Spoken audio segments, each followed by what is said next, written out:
Ladies and gentlemen, as we begin our services, if you could please kindly turn off or silence all cell phones or electronic devices. Thank you.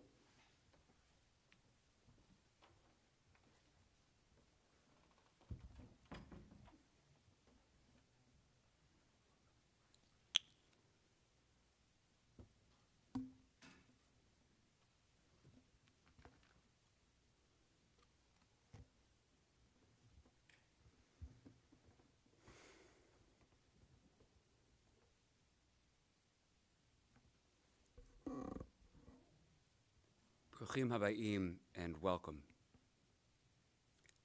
A loving father to his three children, to Michael, to Benjamin, and Jacqueline.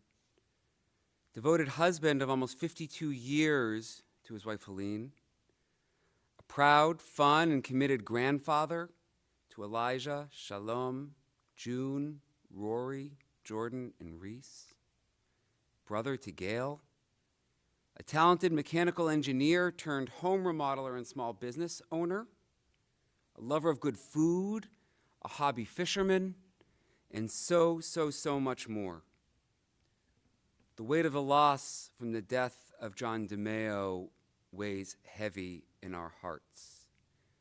This isn't where any of us thought we would be today. It's not what we thought we'd be doing on a beautiful Monday afternoon. Certainly not for John DeMeo, who passed suddenly just a few days ago. Over the past few days since John's death, I've been sitting with this loss myself, as John was always so kind to me when we would see one another. And you know, over Shabbat, I bumped into his friends, the Waltzers, and who shared with me their shock about John's sudden passing too, noting that he had just completed a major addition on their home in the past few weeks. They praised his work and expressed sadness and grief over this loss. And I feel like that's where many of us are today. We all know John as an affable, kind, talented, and committed man. A man who I was told always put his family first in life and his customers first in business. Yet, we also hold immense grief over John's sudden, unexpected, and premature passing. Helene, I'd like to take a liberty and offer a word directly to you, to say that you are surrounded here today by loving family and friends, people who care for John and people who care for you and your family. I invite you to feel that love, let it envelop you during this time of acute grief, and receive it well into the future. When I sat with your family, I could see just how much your children care for you, and I can see it now as they sit by your side. And while you did share with me that John was, in your words and in your delicious Boston accent, you said, "Oh, he was thick like bologna," she said to me, when sharing that he had a stubborn streak. You also shared how his love for you was endless and unconditional. So we all especially hold you as you navigate this immense loss. But I remember when I first learned about John, I was the rabbinic intern at Congregation Beth Tikva at the time, and some work needed to be done on the building, and a board member shared with me that there was a guy who had been a congregant at the shul for decades who had a construction company who would often volunteer to help fix issues around the shul. I said, "There's a Jewish guy who owns a construction company and is a member of the shul and knows how to do this stuff. Cool. All right." I then learned that his name was John DeMeo and that he was raised Catholic, and it all started to make a bit more sense. Helene shared with me, though, that he dove into Judaism with both feet, insisting on an Orthodox conversion. He did, though, I have to say, show up at her parents' house to meet them on Passover with an Easter bunny as a gift. John. He eventually came to understand more about Judaism, taking it on for himself, becoming a committed volunteer with his synagogue community. John was described to me as a man that, though he had a cross tattoo on his arm, eventually became a committed congregant at Congregation Beth Tikva, even being a regular at calling the bingo numbers on Thursday night, a volunteer activity that meant quite a bit to him. But you're going to hear more from some of those who knew him best shortly. You'll hear from two of his children. You'll hear from Jacqueline, and you'll hear from Ben. But when I met with the family, I learned some more about him that I didn't know. I learned about his upbringing in Queens. I learned about the difficulty of the death of his brother George of blessed memory and how difficult that was for him and his family since George was so young. But in dedication to him today, the family asks that when you make donations in memory of John, you also make them in memory of George to the American Cancer Society, an organization that the family holds dear to their heart. May his memory, too, be a blessing. I learned of John's character. During COVID, he made sure that his employees were well taken care of so that they could support their families during a difficult time. I learned that his love language was food and how he loved cooking for and feeding those whom he loved. Albeit, I learned that his grandchildren started wanting to prepare food what they call Papa style, which meant smothered in butter.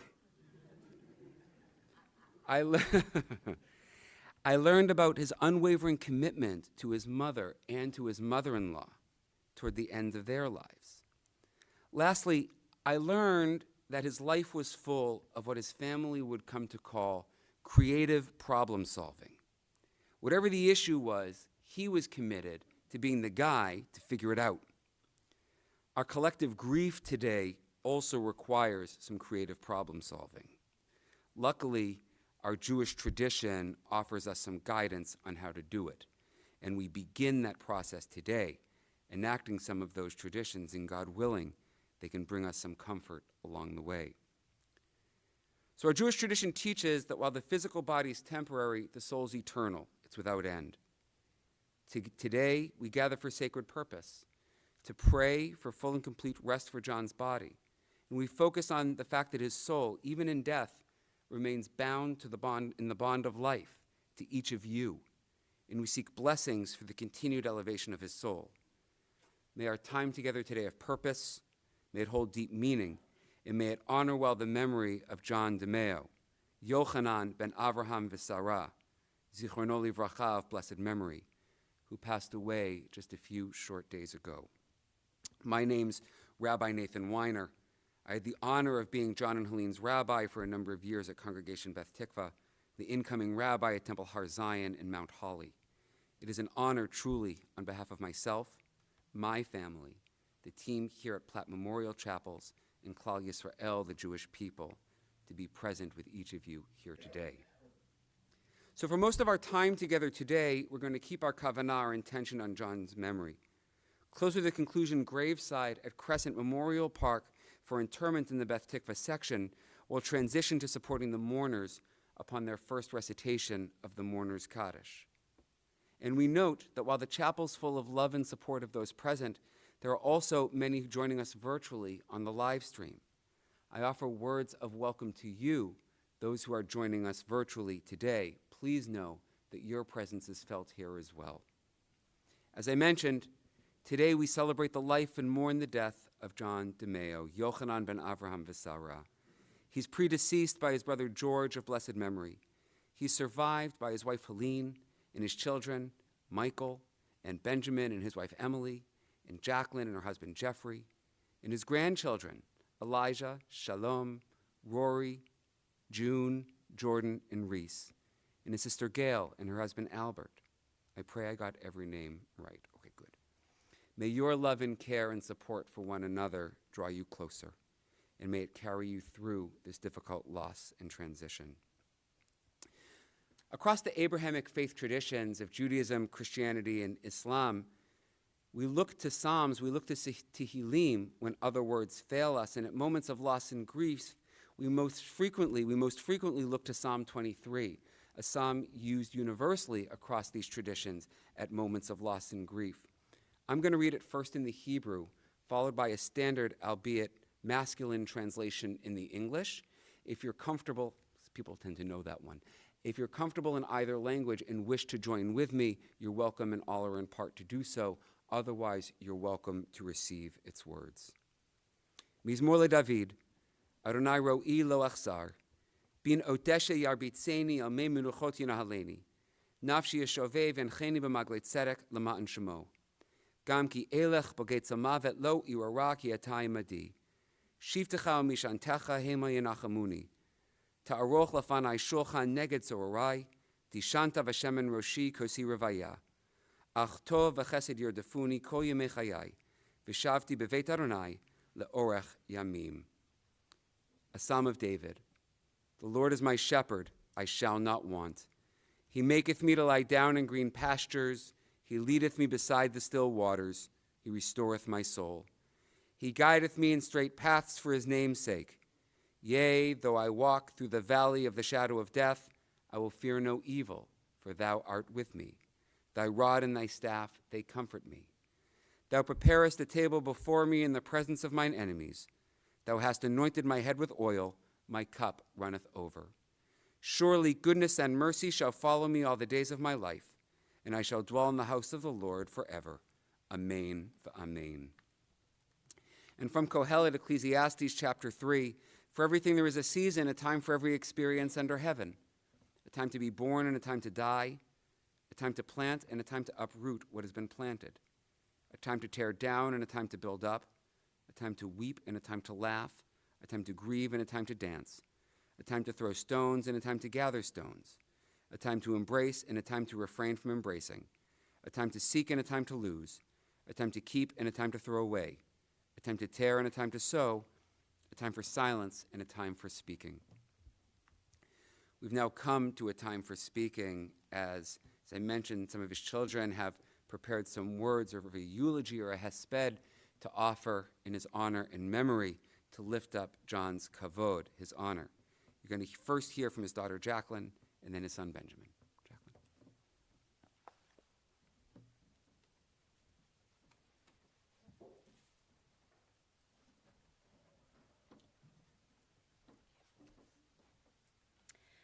Whew.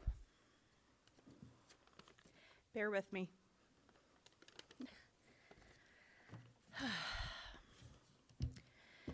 So, I keep finding myself putting my hand to my chest.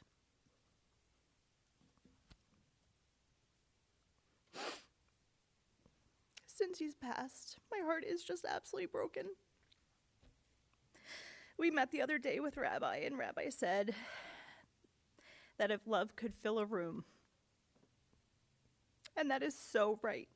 If love could fill a room for my dad, these walls would just burst.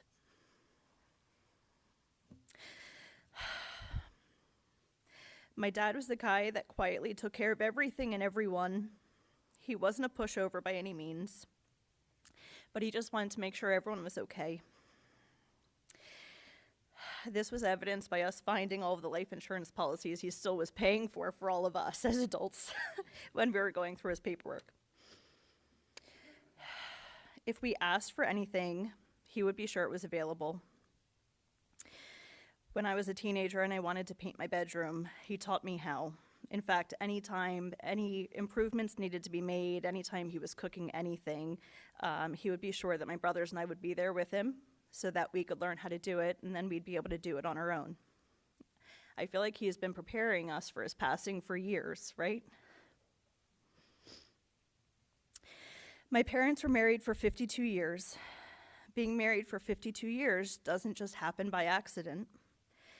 Being married for 52 years is a product of endless love, patience, and the ability to grow together, because that's what I saw from my parents. And my father set the standard for how I wanted to be loved. He was strong. He was especially so proud of his work. He prided himself on never having advertised for his business. All of the work that he did was based on referrals. And as I said to some of you, he was a true mensch, so his business was good. He worked so hard, and he instilled that work ethic in all of us. And we just want to make him proud. My father didn't sort of like anything. My father loved everything, right? He didn't just lean into things. The things my dad loved, he loved with his whole heart, the whole thing. Pork chops on sale at ShopRite. He'd say, they just jumped in my cart. And then he'd bring home freezerfuls of things. Lobsters, fishing, butter, as Rabbi said, Aruba, watching golf on television, and his family. The things he loved, he wanted everyone to know all about, and he wanted them to love alongside of him. That was the kind of man my father was. He shared that love for his grandchildren too. When I was in the hospital having June, he and my mom showed up first thing with primo hoagies. He wanted to make sure that I was well taken care of, but he also wanted to be the first to see his granddaughter.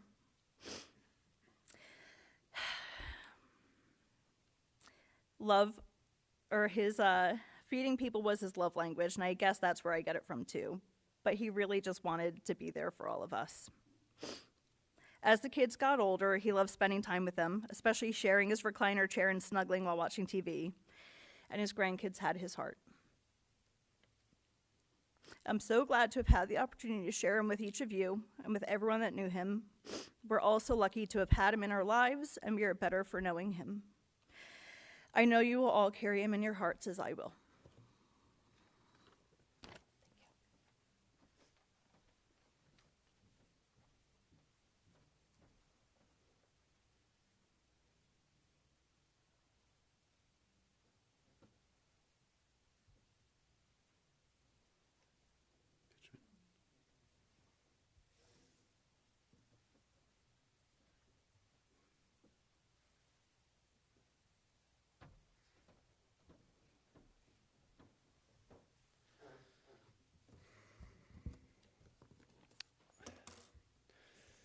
Thank you all for coming.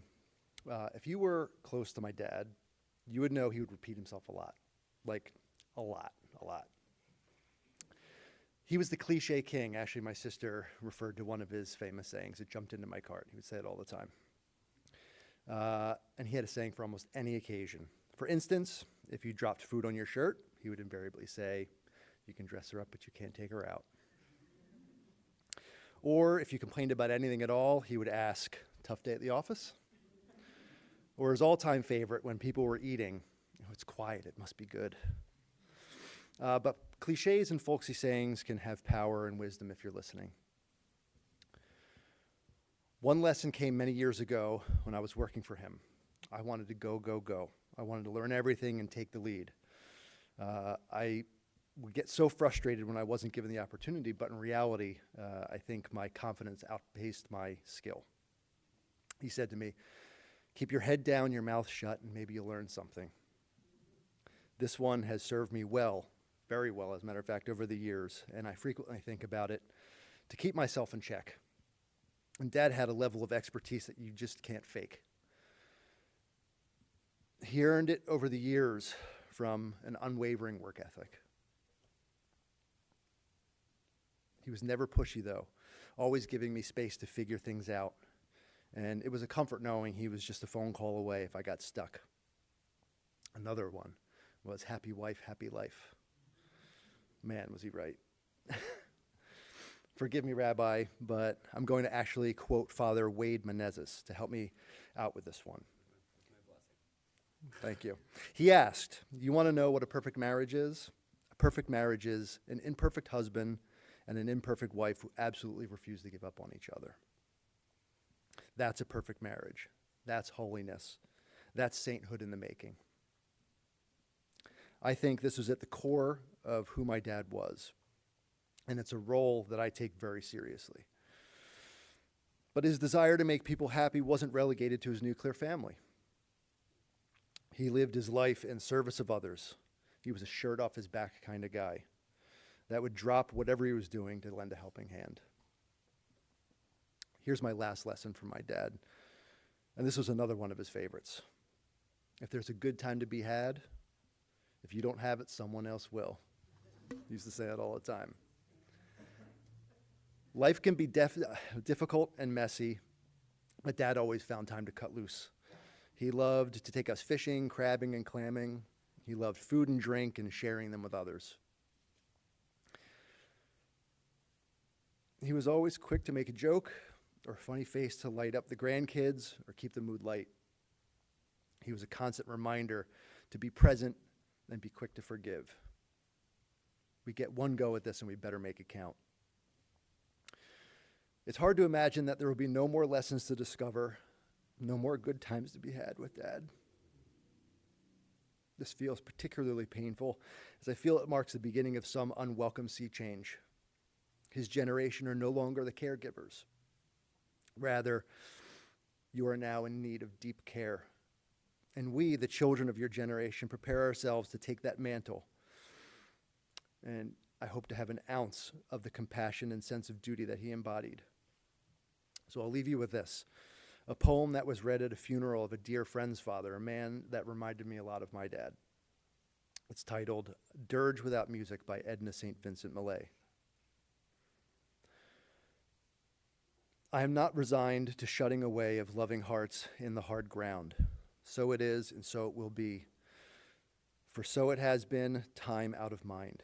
Into the darkness they go, the wise and the lovely, crowned with lilies and with laurel they go, but I am not resigned.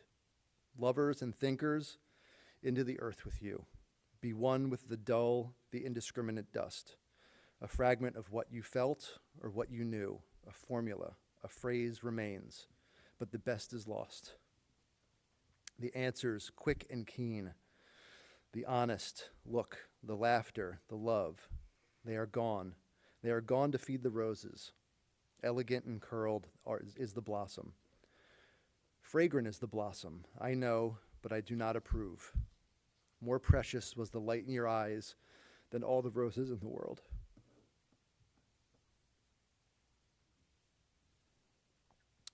Down, down, down into the darkness of the grave. Gently they go, the beautiful, the tender, the kind. Quietly they go, the intelligent, the witty, the brave. I know, but I do not approve, and I am not resigned. Thank you.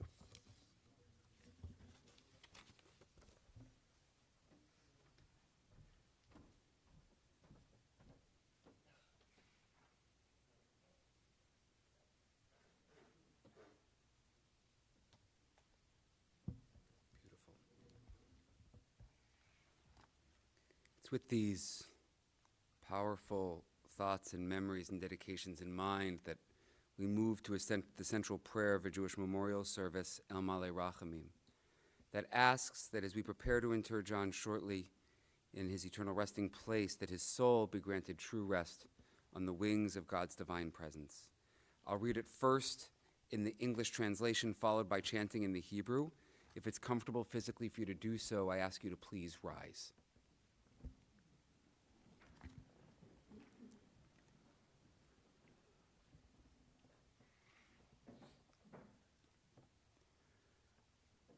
O God, full of compassion, who dwells on high, grant true rest upon the wings of the divine presence in the exalted spheres of the holy and pure, who shine as a resplendence of the firmament to the soul of John DeMeo, who has gone to his eternal home.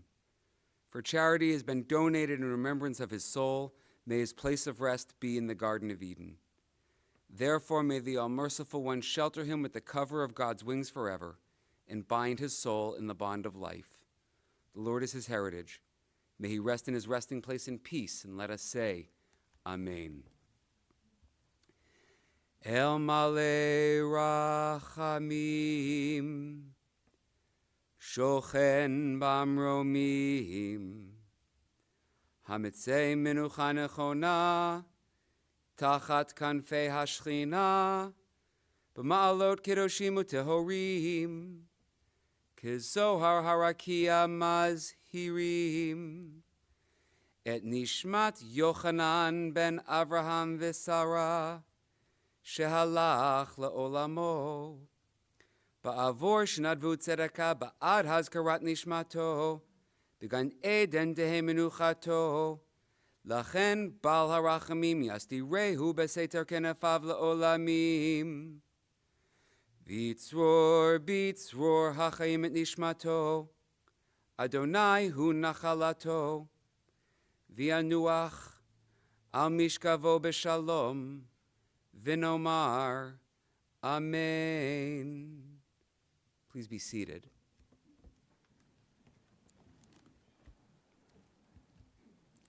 Some brief announcements. First, I forgot to mention earlier, I'm joined on the bima today by my friend and colleague, Rabbi Michael Pollack, who is shadowing me for the day, and he extends his welcome and condolences as well. Additionally, the family asks once again that donations in lieu of flowers please be made to the American Cancer Society in honor of John's late brother George, Zichrono Livracha, of blessed memory. The family also extends welcome at John's home at 13 Chelsea Circle for visits and a meal of consolation immediately following interment, which we'll make our way in processional to at Crescent Memorial Park immediately following our time here. There'll also be Shiva Minyanim tonight, tomorrow night, and Wednesday night, each at 7:30. I have the privilege of leading this evening, so I'll see some of you later on as well. So the family asks that tomorrow and Wednesday, visitation to begin at 5 o'clock p.m. So once again, there are minyanim the next 3 nights. You're welcome at the home tomorrow and Wednesday after 5. The Shiva minyan will be at 7:30. We're immediately following interment today with a minyan again at 7:30.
Psalm 91. Yoshev b'teto alyon v'tzel shadai ilanan. Omar l'Adonai maksim v'tedati Elohai et nafo. Yehu yatzelcha mipach yahushim gever chavot. Verbato yesafach v'tachas k'nafat chaseh v'nav esoter amito. Lo kiram mipach